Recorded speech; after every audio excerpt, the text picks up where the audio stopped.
अस्सलाम वालेकुम स्टूडेंट्स, कैसे हैं आप सब। मैं हूं आपका physics teacher Tariq Sikandar. Students, हमने सेकंड ईयर फिजिक्स का चैप्टर नंबर 20 स्टार्ट किया हुआ topic spectrum.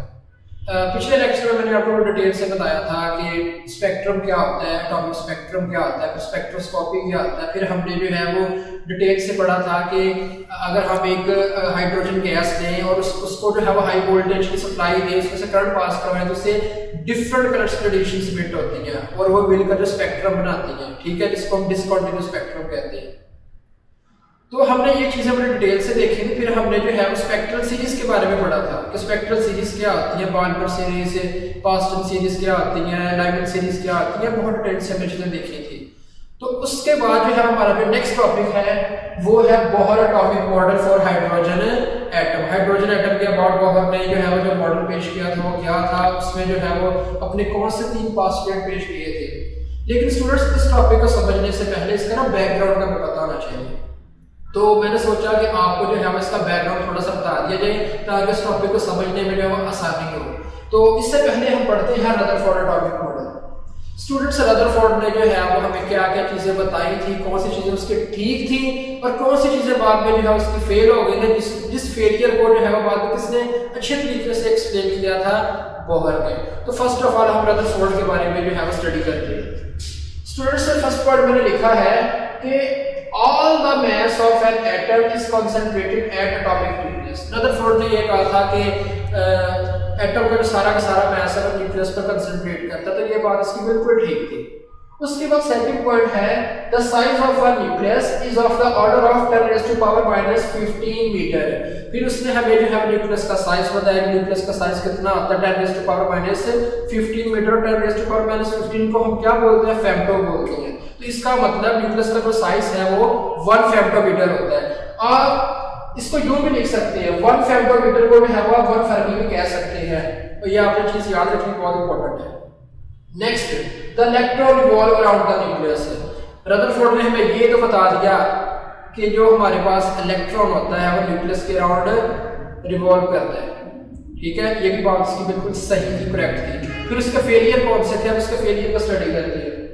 Failure of Rutherford's model, it could not explain the stability of atom. ये एटम की स्टेबिलिटी को एक्सप्लेन करने में नाकाम हो गया था। इसका क्या मतलब है स्टूडेंट्स, के नीचे आप डायग्राम पर जरा फोकस करें। रदरफोर्ड ने ये कहा था कि ये जो न्यूक्लियस है इसके अराउंड जो हमारे पास ऑर्बिट में इलेक्ट्रॉन रिवॉल्व करते हैं, ठीक है, उसको नहीं पता था ऑर्बिट की बात, ये मैं खुद से बता रहा हूँ। इलेक्ट्रॉन जो है वो इस न्यूक्लियस के अराउंड जो है वो क्या करते हैं, रिवॉल्व करते हैं। रिवॉल्व करते करते जो है वो क्या करते हैं, रेडिएशंस को एमिट करते हैं, ठीक है। नेक्स्ट 2 पॉइंट्स में पढ़ने लगा तो आगे मैं इसको समराइज करके आपको समझाना डायग्राम की हेल्प से।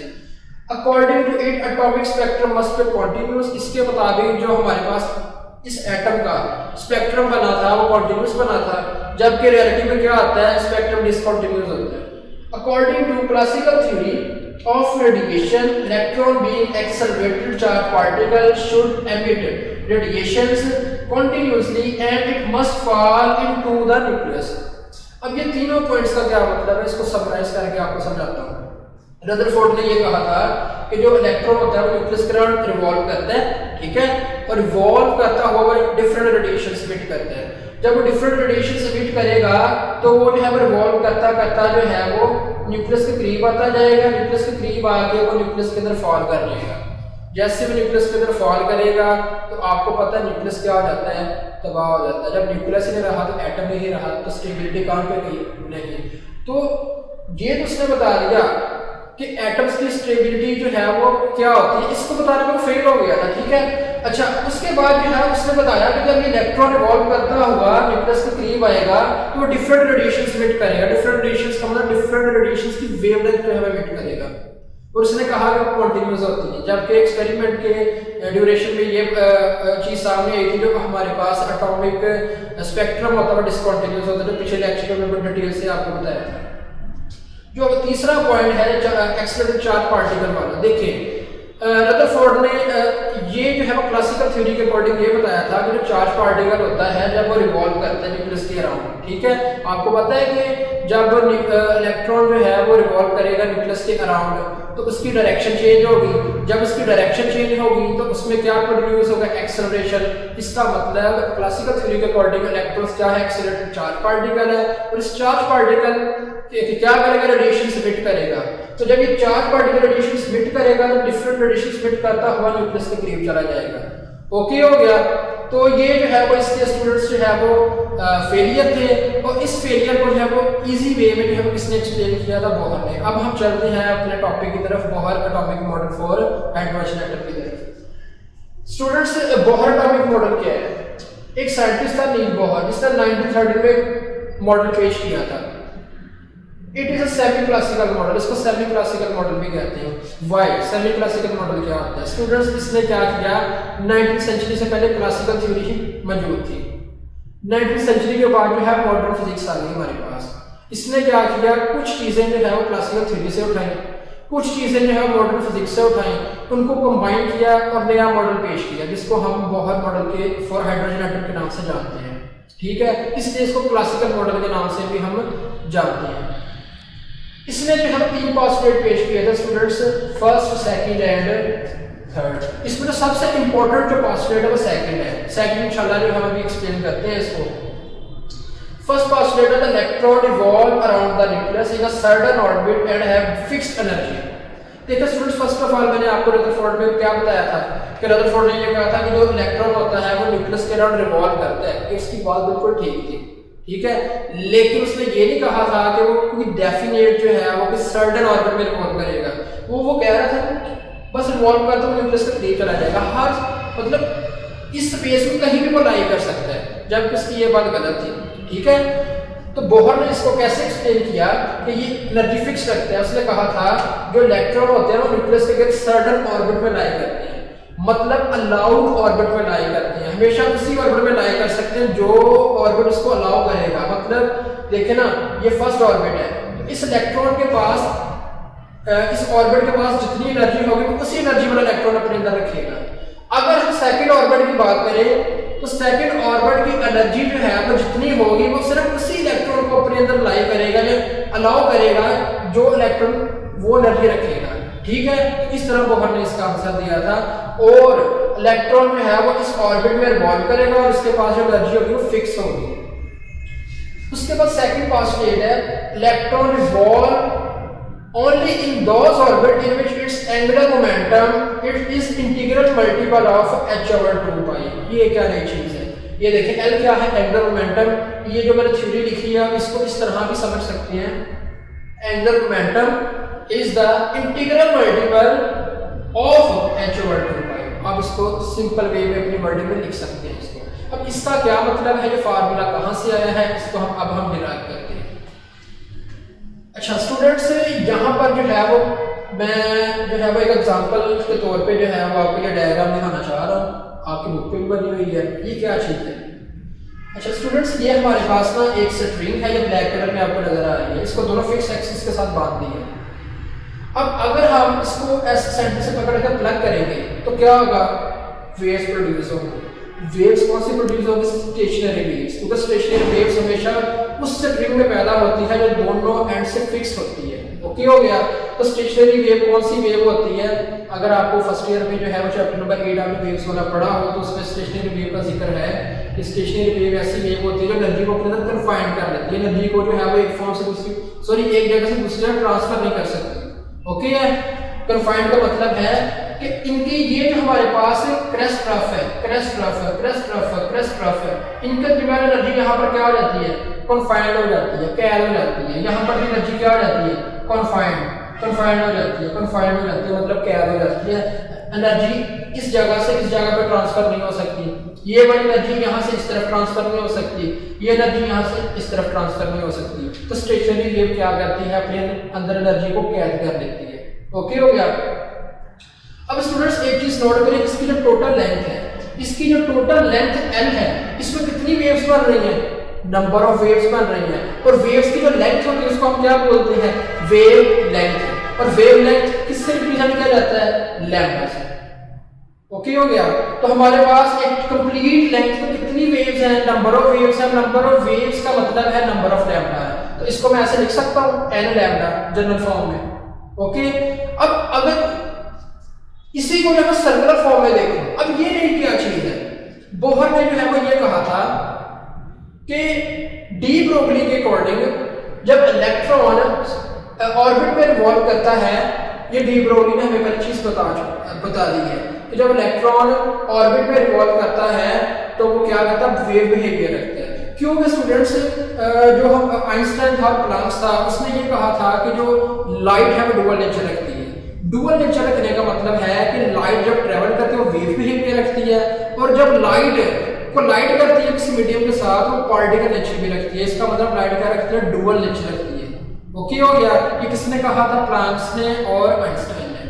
लेकिन उसके बाद डी ब्रोगली आया था और उसने अपने हाइपोथेसिस के थ्रू ये बताया था कि अगर लाइट डुअल नेचर रख सकती है तो एक जो मैटर है, मतलब एक इलेक्ट्रॉन है, वो क्यों नहीं जो है वो डुअल नेचर रख सकता। मतलब उसने ये कहा था कि एक जो इलेक्ट्रॉन है वो एक पार्टिकल नेचर तो रखता है, इलेक्ट्रॉन जो है वो एक पार्टिकल नेचर तो रखता है, लेकिन जब वो ट्रेवल करता है तो वो वेव बिहेवियर भी रखता है।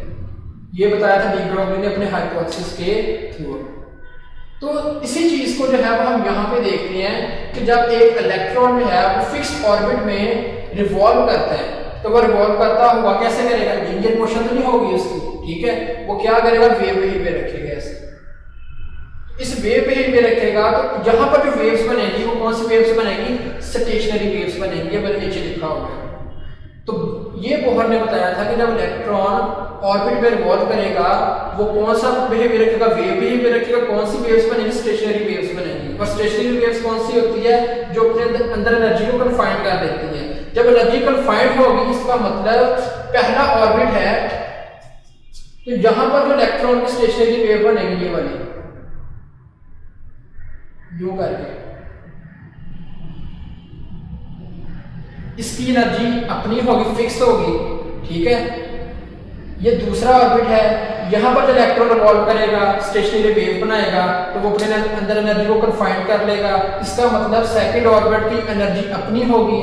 थर्ड ऑर्बिट में जब इलेक्ट्रॉन रिवॉल्व करेगा, स्टेशनरी वेव बनाएगा, स्टेशनरी वेव बनाएगा, एनर्जी कन्फाइंड करेगा, तो थर्ड ऑर्बिट की एनर्जी अपनी होगी। तो इस तरह बोहर ने जो है वो रदरफोर्ड को गलत साबित किया और ये बताया कि इलेक्ट्रॉन फिक्स ऑर्बिट में जो है वो लाई करते हैं, एग्जिस्ट करते हैं, और फिक्स ऑर्बिट में लाई करते हुए, एग्जिस्ट करते हुए अपनी एनर्जी जो है वो सडन रखते हैं। ओके हो गया। अच्छा स्टूडेंट्स, यहाँ पर जो है वो अगर मैं इस चीज को जो है सर्कुलर फॉर्म में ले लूं तो आपको पता है सर्कमफेरेंस बन रहा है। तो सर्कमफेरेंस का फार्मूला क्या था, किसके इक्वल होता है, सर्कमफेरेंस इक्वल होता है 2 पाई r के। तो यहाँ पर हमारे पास इस पॉइंट से लेके इस पॉइंट तक जो टोटल लेंथ है उसमें हमारे पास कितनी वेव्स बन रही हैं, नंबर ऑफ वेव्स, उसको लिख सकते हैं n लैम्डा। और हमारे पास जो सर्कल है उसका सर्कमफेरेंस होता है 2 पाई r, तो मैं लिख सकता हूं 2 pi r equals to n lambda, ठीक है। तो यहां से लैम्डा निकालना है, n को दूसरे जगह डिवाइड कर दें, ये होगी हमारे पास इक्वेशन 1। अब ये दूसरा फार्मूला कौन सा है स्टूडेंट्स, अभी मैंने आपको बताया है कि ये एक सेमी क्लासिकल मॉडल है। अब बोहर ने क्या किया था, इसने डी ब्रोगली का वेवलेंथ का फार्मूला यूज किया था, ठीक है। डी ब्रोगली ने बताया था कि ये स्टेशनरी वेव्स है, ठीक है। और स्टेशनरी वेव को बताते हुए उसने इस वेव की जो वेवलेंथ है उसको कैलकुलेट किया था और उसके लिए फार्मूला प्रेजेंट किया था, जो कि हमारे पास है लैम्डा इक्वल्स टू h/mv। तो इसने डी ब्रोगली का ये फार्मूला जो है हमें यूज किया है। फिर इसने क्या किया कि दोनों इक्वेशंस को जो है वो कंपेयर कर दिया। जब ये दोनों इक्वेशंस को कंपेयर करेंगे तो ये वैल्यूज आपके सामने हैं। अब क्या करेंगे, यहाँ mv डिवाइड हो रहा है, दूसरी जगह मल्टीप्लाई हो गया r के साथ, तो बन गया mvr। इधर 2 पाई मल्टीप्लाई हो रहा है, दूसरा जगह हो गया डिवाइड, n डिवाइड हो रहा है, दूसरा जगह हो गया मल्टीप्लाई। तो आपको पता है mvr किसके इक्वल होते हैं, एंगुलर मोमेंटम के। ये आ गया n, ये आ गया h/2 पाई, बन गया वो फार्मूला। तो इस तरीके से जो है वो उसने इस फार्मूले को प्रेजेंट किया और ये बताया कि हमारे पास इलेक्ट्रॉन जो रिवॉल्व कर रहा होता है न्यूक्लियस के अराउंड फिक्स्ड ऑर्बिट में, उसका जो एंगुलर मोमेंटम होता है इंटीग्रल मल्टीपल होता है h/2 पाई का। यहाँ पर h क्या है, प्लैंक्स कांस्टेंट है, 2 पाई कांस्टेंट है, ये सारा फैक्टर क्या होगा कांस्टेंट, और n इंटीजर है ये भी कांस्टेंट। इसका मतलब एंगुलर मोमेंटम कांस्टेंट के इक्वल आ जाता है। ओके हो गया। तो ये था स्टूडेंट्स इसका सेकंड पास स्टेट। अब हम बात करते हैं थर्ड पास स्टेट की। The emission or absorption of energy occurs only when an electron jumps from one orbit to another orbit. Bohr ने ये कहा था कि इलेक्ट्रॉन जो है वो एनर्जी को एमिट कर सकते हैं। यही बात रदरफोर्ड ने भी की थी कि इलेक्ट्रॉन जो है वो जब रिवॉल्व करता हुआ न्यूक्लियस के करीब आता है तो रेडिएशन एमिट करता है, ठीक है।